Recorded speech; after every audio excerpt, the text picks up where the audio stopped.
শুভেচ্ছা সবাইকে library our YouTube চ্যানেলের পক্ষ থেকে সবাইকে স্বাগত জানাচ্ছি।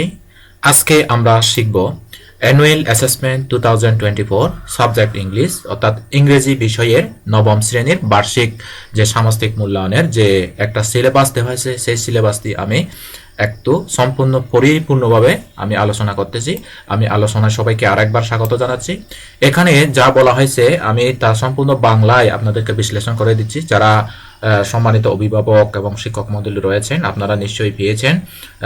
আর আমার সুপ্রিয় শিক্ষার্থীরা যারা তোমরা আজকের এই ভিডিওটি দেখতে পাচ্ছ তোমরা ভালোভাবে দেখো এবং প্রশ্নে কোন কোন প্রশ্নগুলো কত নম্বরের প্রশ্ন কি আসবে সব কিছু আমি বিশ্লেষণ করে দেব এবং এই ভিডিওটা তোমাদের জন্য খুব মনোযোগ সহকারে শুনো এবং নোট করে নিতে পারো।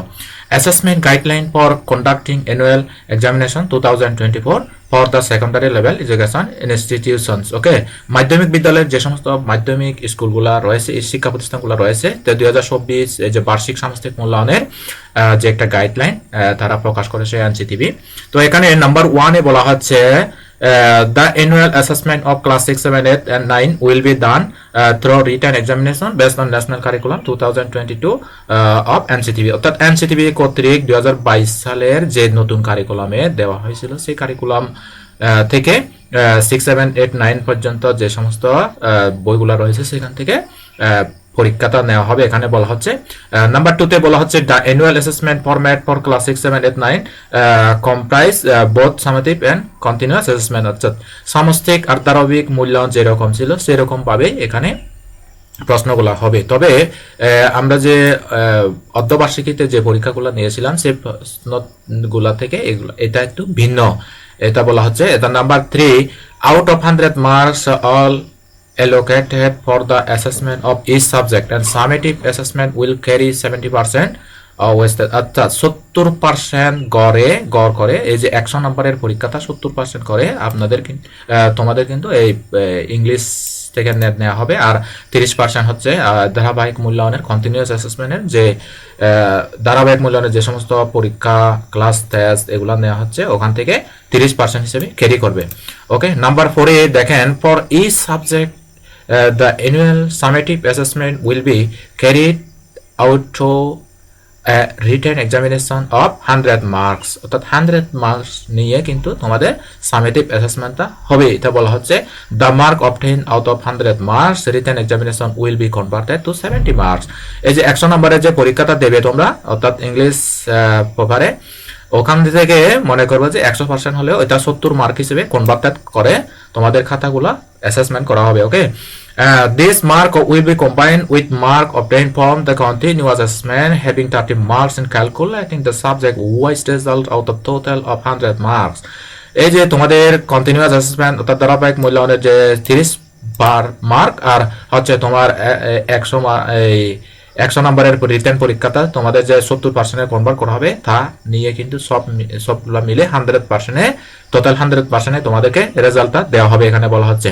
তো নাম্বার 5 এ কি লেখা আছে? 5 এ কিন্তু এ বি লেখা আছে। এ নাম্বারে লেখা আছে the continuous assessment or as outlines of the subject wise guideline must be completed at each education institutions before the annual examination অর্থাৎ বার্ষিক পরীক্ষার পূর্বে মাধ্যমিক শিক্ষা প্রতিষ্ঠানগুলোতে যে গাইডলাইন অনুসারে দেওয়া হয়েছে সেগুলো সম্পূর্ণ কমপ্লিট করতে হবে এবং সেগুলো থেকে শিখাতে হবে দেখাতে হবে সিলেবাস অনুসারে। খুব শর্ট সিলেবাস তারা দিয়েছে এটা বলা হচ্ছে। নাম্বার বি তে all record of students performance in the continuous assessment must be gathered and store properly.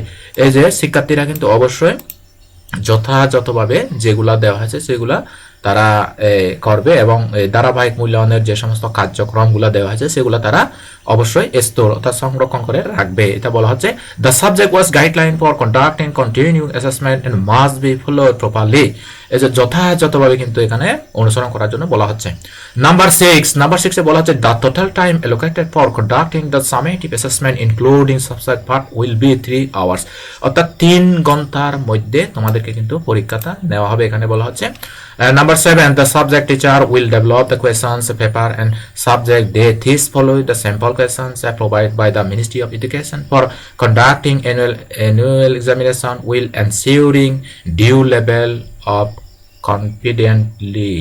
এই যে অর্থাৎ সাবজেক্ট টিচার, যিনি বিষয় শিক্ষক, যিনি শিক্ষা মন্ত্রণালয়ের দেওয়া যে প্রশ্ন স্যাম্পল প্রশ্নটি দেওয়া হয়েছে, সেই স্যাম্পল প্রশ্ন অনুসারে সাবজেক্ট টিচার কিন্তু সাবজেক্ট প্রশ্নটি তৈরি করবেন। এখানে বলা হচ্ছে number 8, the heads of concern institutions in collaboration with the subject teacher will take required measure for conducting annual examinations and ensure due level of competently। অর্থাৎ প্রধান শিক্ষক মহোদয় কিন্তু সকল শিক্ষকদের সাথে বসে, সকল বিষয়ের টিচারদের সাথে বসে এটা সমন্বয় করে নেবেন এবং প্রশ্ন কিভাবে তৈরি করতে হবে সে বিষয়ে কিন্তু ব্রিফিং করবেন। এখানে বলা হচ্ছে number 9, teacher will develop the questions test items. অর্থাৎ শিক্ষক অবশ্যই কিন্তু তার নিজে নিজে অর্থাৎ নিজ হাতে প্রশ্নটা তৈরি করতে হবে। এখানে বলা হচ্ছে number 10, the schools will provide answer script for students will write their answer in the summative examinations. however no separate OMR sheets answer script will be provided by objective items. Students will have to write the answer to the objective item in their answer script. অর্থাৎ প্রতিষ্ঠান school থেকে কিন্তু শিক্ষার্থীদেরকে প্রশ্নটা নেওয়া হবে এবং সেখান থেকে তাদেরকে উত্তরপত্র ওখানে টিচার নিজেই তৈরি করবেন, নিজেই খাতাতে কিনে কাটবেন। এটা বলা হচ্ছে। নাম্বার 11 আর 12 এর মধ্যে কি লেখা আছে আমরা একটু করে দেখি। Assessment for the specially subject under Madrasa vocational stream will be held on same method. অর্থাৎ এই যে দেখেন মাদ্রাসা আর ভোকেশনালে কিন্তু একই সাবজেক্টে একইভাবে প্রশ্ন কাঠামো করে প্রশ্ন করতে হবে। এটা বলা হচ্ছে মূল্যায়নটা করাতে হবে। Assessment for all subject class 10 will be held in the same method as আচ্ছা ক্লাস 10 এ যারা আছে তাদেরকে ওই যে পুরনো যে পদ্ধতি সেই পদ্ধতিতে কিন্তু তাদের পরীক্ষাটা হবে। এখানে বলা আছে। ওকে, তো আমরা তাহলে এখন দেখি একটু সিলেবাসটা কি আছে সিলেবাসে। Subject wise guideline for conducting annual summative assessment for the academic year 2024 subject English class 9। সম্মানিত শিক্ষক মণ্ডলী এবং সম্মানিত অভিভাবক, আপনারা নিশ্চয়ই এতদিন পর্যন্ত এটা পেয়েছেন এবং গাইডলাইন সম্পূর্ণ অনুসরণ করেছেন এবং সেভাবে প্রস্তুতি নিয়েছেন। তো আমাদের পরীক্ষাটা খুব সন্নিকটে, সরকারিভাবে ঘোষিত আমাদের 28 নভেম্বর থেকে বার্ষিক পরীক্ষা হওয়ার কথা। তো বার্ষিক সামষ্টিক মূল্যায়ন সেই অনুসারে এখানে যে গাইডলাইনটা বলা হচ্ছে, যেভাবে প্রশ্নটি ডেভেলপ করতে হবে একজন টিচারকে, তা কিন্তু আমি 1 2 3 4 5 সারতে কিন্তু এখানে গাইডলাইন দেওয়া আছে। এই গাইডলাইন আমি বাংলায় বলতেছি। দেখেন, question should be based on the computational skills and knowledge focused in experience of the next NCTB textbook as prescribed by the syllabus outlined in the this guideline। এই গাইডলাইন অনুসরণ করে করে অবশ্যই তা প্রশ্নর এই যে দক্ষতা এবং জ্ঞান এগুলা বেস করে কিন্তু প্রশ্নটা তৈরি করতে হবে বলা হচ্ছে। এখন নাম্বার 2 তে বলা হয়েছে কোয়েশ্চনস আর reading and grammar must be set from the unseen text which should similar. অর্থাৎ এই যে আগের দিনের প্রশ্নের মতো করে, অর্থাৎ এই যে আনসিন টেক্সটের মধ্যে অবশ্যই গ্রামার এবং রিডিং টেক্সট কিন্তু ইনক্লুডেড করতে হবে এখানে বলা হচ্ছে। তো number 3, tasks for written part need to be set considering type of writing students have done in the classroom. However, no writing task topics should be copied from the textbook while setting questions. তো এখানে বলা হচ্ছে যে এই যে task for writing part, এই যে writing পার্টের যে স্টুডেন্টগুলা যেগুলা লিখবে, অর্থাৎ শ্রেণীকক্ষে টিচার যেগুলা পড়াবেন, যেগুলা শিখাবেন, সেই নমুনাগুলা অর্থাৎ যেভাবে পরীক্ষা আসবে টিচার সেভাবে তাদেরকে পরীক্ষা নেবেন এবং সেভাবে ক্লাস টেস্ট এভাবে নেবেন। এখানে বলা হচ্ছে number 4 question setter need to be provide sample answer rubrics for marking the easy type open in the reading task. আর এই যে যিনি প্রশ্নটা তৈরি করবেন তিনি কিন্তু স্যাম্পল আনসারও নিজে নিজে তৈরি করে রাখবেন। তো এখন দেখেন আমাদের এক্সপিরিয়েন্স নাম্বার 6 9 8 9 এই তিনটা এক্সপিরিয়েন্স থেকে কিন্তু ক্লাস 9 এর পরীক্ষাটা হবে। পুরো বইয়ের সকল এক্সপিরিয়েন্সগুলো পড়ার দরকার নেই, শুধুমাত্র এই তিনটি এক্সপিরিয়েন্স পড়বে সুপ্রিয় শিক্ষার্থীরা। যেমন দেখেন 6 এক্সপিরিয়েন্সের লেখা আছে, অর্থাৎ আগে ছিল ইউনিট এখন হলো এক্সপিরিয়েন্স। তো এক্সপিরিয়েন্স নাম্বার 6 এ যেটা আছে the art of expressing কম্প্যারিজনস, page number হচ্ছে 53 to 60 এই পেজ নাম্বারটা মনে রাখো এবং এই টাইটেল অনুসারে এই এক্সপিরিয়েন্স দিয়ে ভালোভাবে পড়ো, এখান থেকে তোমাদের টিচার প্রশ্ন তৈরি করবে। তারপর নাম্বার এক্সপিরিয়েন্স নাম্বার 8 এ দেওয়া আছে ইমাজিনেশনস, এটা হচ্ছে 69 নম্বর থেকে 78 নম্বর পৃষ্ঠায় এটা হচ্ছে তোমাদের সিলেবাসের ভুক্ত, অর্থাৎ এখান থেকেই তোমাদের টিচার প্রশ্ন করবে, এখান থেকেই তোমাদের পরীক্ষা আসবে। তারপর 9 এক্সপিরিয়েন্স নাম্বার 9 এ বলা হচ্ছে a journey to explanatory text. এই যে তোমাদের এই লেসনটিও, অর্থাৎ আমি ইউনিট বলতেছি, এটা হচ্ছে এক্সপিরিয়েন্স। এই এক্সপিরিয়েন্স দিও 79 পৃষ্ঠা থেকে 82 পৃষ্ঠা পর্যন্ত এই টেক্সটিও তোমাদেরকে ভালোভাবে পড়তে হবে, তাহলে শুধুমাত্র এই 3টি ইউনিট থেকে তোমাদের পরীক্ষায় আসবে। এখন দেখেন অ্যাসেসমেন্ট ফরম্যাটটা কিরকম, অর্থাৎ অন্যান্য বাংলা, সামাজিক বিজ্ঞান ওই সমস্ত বিষয়গুলো যেরকম দেওয়া হয়েছে সেরকম কন্টিনিউয়াস অ্যাসেসমেন্ট 30%, সামেটিভ অ্যাসেসমেন্ট 70%, 70%, কিন্তু 70% আর 30% তোমাদের ধারাবাহিক আর সামষ্টিক মূল্যায়ন হবে এখানে বলা হচ্ছে। এখন দিতে কন্টিনিউয়াস অ্যাসেসমেন্টে task type and mark distribution কিরকম করে তোমাদের মার্কগুলা ডিস্ট্রিবিউশন করা হবে আমি এখানে দেখাচ্ছি। নেম অফ আইটেম, তোমাদের হোম ওয়ার্ক দেওয়া হবে as specified by the teacher তোমাদেরকে হোমওয়ার্ক দেবে, যে হোমওয়ার্ক দেবে ওখানে কিন্তু 10 নাম্বার তোমাদের ক্যারি করবে। ওকে, এটা হচ্ছে ওই যে ধারাবাহিক মূল্যায়ন যেটা ওইটাই 30 নাম্বার মার্কের। তারপর ক্লাস ওয়ার্ক, তোমাদের যে গ্রুপ ওয়ার্ক দেওয়া হয়, completing task, shirt, pie chart, এই সমস্তগুলো যে কাজগুলো প্রতিদিন তোমাদের ক্লাসে যেগুলো দেওয়া হয় ওগুলো যদি তুমি করো তখন তুমি এখানে 10 নাম্বার ক্যারি করতে পারবে। আর প্রজেক্ট ওয়ার্ক যদি তোমাদের স্যার দেয় তাহলে ওখান থেকে 10 করে 3 10 30 নাম্বার। এটা হচ্ছে কন্টিনিউয়াস অ্যাসেসমেন্টের যে মার্ক এলোকেটেড তার কি, হ্যাঁ, যে মার্কটা এখানে তোমাদের 30 মার্ক দেওয়া হয়েছে সেইটাই এইভাবে আসবে। তো এখন এই যে সামেটিভ অ্যাসেসমেন্ট, সামষ্টিক যে মূল্যায়নটা, task type and mark distribution, তোমরা হয়তো যারা বর্তমানে ক্লাস 9 এ পড়তেছো, তোমরা ক্লাস 8 বা 6 7 এ যেভাবে পরীক্ষা দিয়েছো পুরনো আছে সেভাবে তোমাদের সেই প্রশ্নটা এসেছে। আমি প্রশ্নটা একটু করে এখানে দেখি, এখানে মোটামুটি 3টা পার্টে কিন্তু বিভক্ত করা হয়েছে। তোমাদের স্কিলগুলা কিন্তু এখানে করা হয়েছে, যেমন রিডিং স্কিল, তারপরে অ্যাপ্রিসিয়েটিং পোয়েট্রি, তারপরে রাইটিং, এই যে তোমাদের রাইটিং স্কিলটা কীরকম, তারপরে এই কবিতা থেকে যেমন দেখেন রিডিং টাস্কের মধ্যে 35 মার্ক, আর অ্যাপ্রিসিয়েটিং পোয়েট্রি থেকে 30 মার্ক। এখানে রাইটিং পার্টে কিন্তু 35 মার্ক।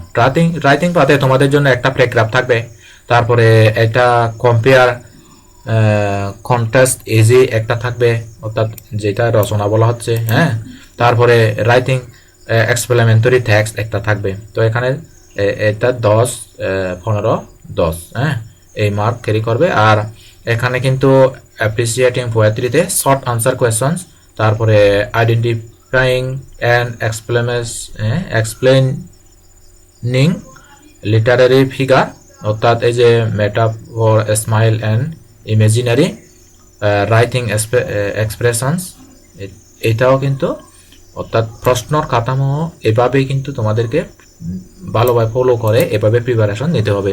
যেমন রিডিং টেস্টের মধ্যে রয়েছে এমসিকিউ, এখানে 5টি এমসিকিউ থাকবে, 5 থেকে 5, তারপরে শর্ট আনসার কোয়েশ্চন থাকবে 5, ম্যাচিং থাকবে 5, তারপর আর্গুমেন্ট থাকবে 5, তারপরে কমপ্লিটিং টেবল থাকবে 10। তো এটাও তোমাদেরকে এভাবে প্রিপারেশন নিতে হবে। আশা করি তোমরা প্রিপারেশন নিয়েছ।